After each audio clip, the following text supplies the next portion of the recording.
If you have a child who completely falls apart during transitions, getting dressed, leaving the house, stopping an activity, getting ready for bed, anything, I want you to hear something clearly. This is not bad behavior. This is not disrespect. And this is definitely not your fault as a parent. These are signs that your child's nervous system is living in a sympathetic dominance, that fight or flight mode, where the brain is too overloaded to switch gears, too overwhelmed to adapt, and too stressed to stay regulated. Parents tell me every day, they say, my child cannot handle even the smallest transition. If I say time to go, it sends them into panic. Or if I ask them to get dressed, they scream, cry, run away, collapse on the floor. And how about this one? If I tell them we're leaving the playground, it becomes a 20-minute meltdown. Then it gets into the feeling that you have to mentally prepare before they say anything because they know that their child's going to explode. And then the worst one, I'm exhausted and I don't know what else to do. This is what sympathetic dominance actually looks like in real life. A child whose nervous system spends more time in survival mode than in regulation mode. And I want to walk you through what that means in a biological level.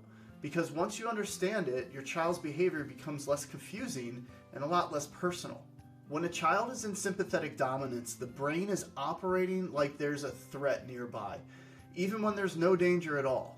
The amygdala, the fear and alarm center, is firing constantly. The vagus nerve, the system responsible for calming, slowing the body, digesting, regulating emotions, is barely online. You cannot access calm, connection, and fear at the same time.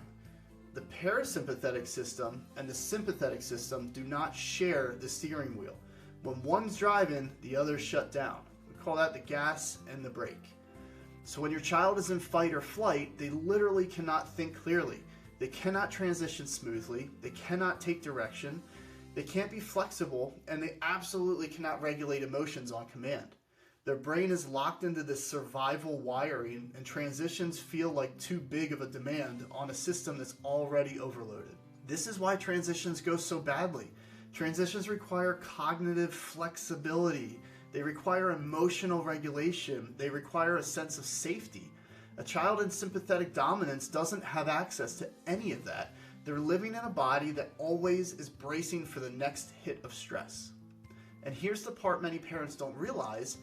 Kids who struggle with transitions almost always have other signs of sympathetic dominance too. Maybe your child's highly sensitive or sensory seeking. Maybe they're easily overwhelmed. Maybe they can't settle for sleep. Maybe they wake up already tense or emotional. Maybe they have trouble shifting attention or switching tasks. Maybe they're clingy or anxious. Maybe they argue over everything. Do they explode quickly and can't calm down for a long time? These aren't separate issues. They're connected. They come from the same overloaded system. And when transitions go badly day after day, parents get drained. I get it. It's exhausting. I hear this all the time, that I dread telling them we need to leave because I know what's coming. Or bedtime is chaos every single night. Or it takes us 45 minutes just to get out of the house. Other people think I'm not disciplining my child, but they don't see how hard we're trying. Or even, I love my kids so much, but I'm tired and honestly, I'm just exhausted. I want you to know you're not crazy for feeling this way. You're not weak and you're not alone. You're not dealing with, you're dealing with a child whose nervous system is genuinely struggling to feel safe, calm, and organized in their body. And yes, the holidays make this 10 times worse.